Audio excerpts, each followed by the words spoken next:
साथियों, सत्य ही कहा गया है कि स्त्रियों की उन्नति अथवा अवनति पर ही राष्ट्र की उन्नति अथवा अवनति निर्भर करती है।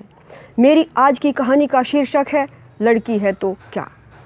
सुधा एक कटोरा दूध का भरकर लाई और बेबी को पिलाने लगी। थोड़ी दूर ही बेबी की दादी राजवती पलंग पर बैठी सुधा को इस प्रकार देख रही थी मानो उसने कोई अपराध कर दिया हो, और बोली, हमने कभी अपनी लड़कियों को इस तरह कटोरा भर भर के दूध नहीं पिलाया। अभी से आदत खराब करेगी लड़की की। सुधा बोली, माँ जी, मुझे सब पता है कैसे पाला जाता है बच्चों को। आपको अपने नियम कानूनों की शिक्षा मुझे देने की आवश्यकता नहीं है। आप अपने अनुभवों को अपने पास ही रखें तो अच्छा होगा।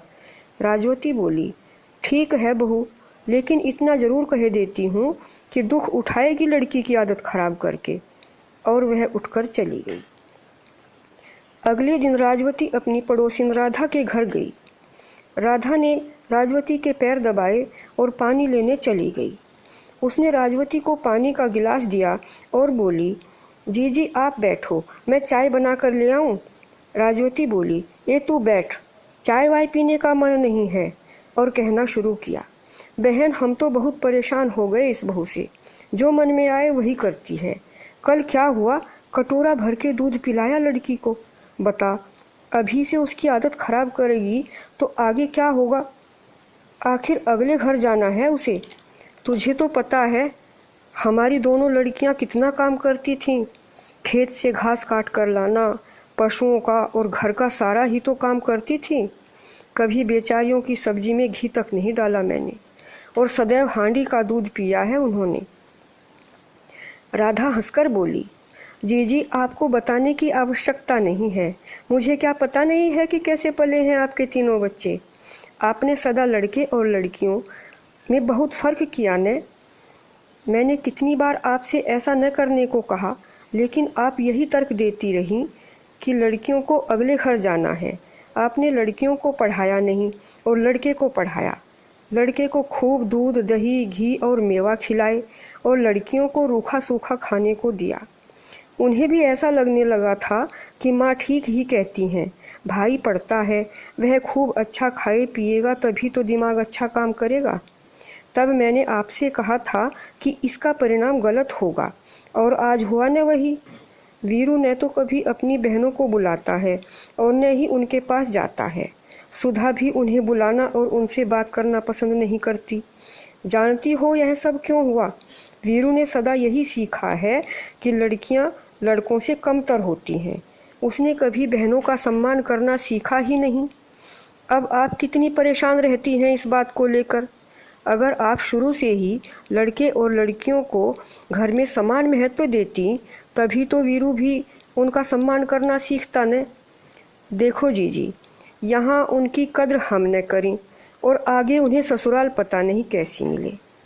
राजवती बोली, हाँ बहन, सही कहती है तू, पर जब चिड़िया चुग गई खेत, फिर पछताने से कोई फ़ायदा नहीं। और 1 मिनट चुप बैठी रही। तभी राधा की बेटी कॉलेज से आ गई और अपनी ताई राजवती तथा मम्मी को नमस्ते करके अंदर चली गई। राजवती समझ गई कि अब राधा का काम का समय हो गया है। वह बोली, अच्छा बहन, अब मैं चलती हूँ। जब राजवती घर आ रही थी तो उनके दरवाजे पर खिलौने वाला खड़ा था। राजवती को देखकर उसका पोता बब्बू दौड़कर आया। दादी दादी, खिलौने दिलवाओ। राजवती ने कहा, अच्छा ठीक है, दिलवाएंगे। और दूर खड़ी पोती बेबी को आवाज़ लगाकर बोली, बेबी तू क्यों वहाँ खड़ी है? खिलौना नहीं लेना है क्या तुझे? बच्चों को खिलौने दिलवाकर वह घर में गई और बोली, बहू अभी तक दूध नहीं दिया क्या बच्चों को? और बहू के उत्तर का इंतज़ार किए बिना ही रसोई घर में जाकर देखा। अभी तक बच्चों को दूध नहीं दिया गया था। वह 2 कटोरों में दूध लेकर आई और दोनों बच्चों के पास बैठकर अपने हाथों से दूध पिलाया। सुधा चकित सी खड़ी देख रही थी और मन ही मन प्रसन्न हो रही थी। जब राजवती वहाँ से उठकर चली तो उसके चेहरे पर अपनी बेटियों के साथ किए गए भेदभावपूर्ण व्यवहार के लिए प्रायश्चित के भाव थे।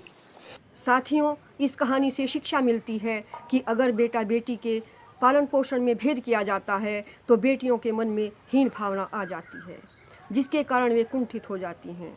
उधर लड़का बचपन से ही सीख जाता है कि पुरुष जाति सर्वोत्तम है।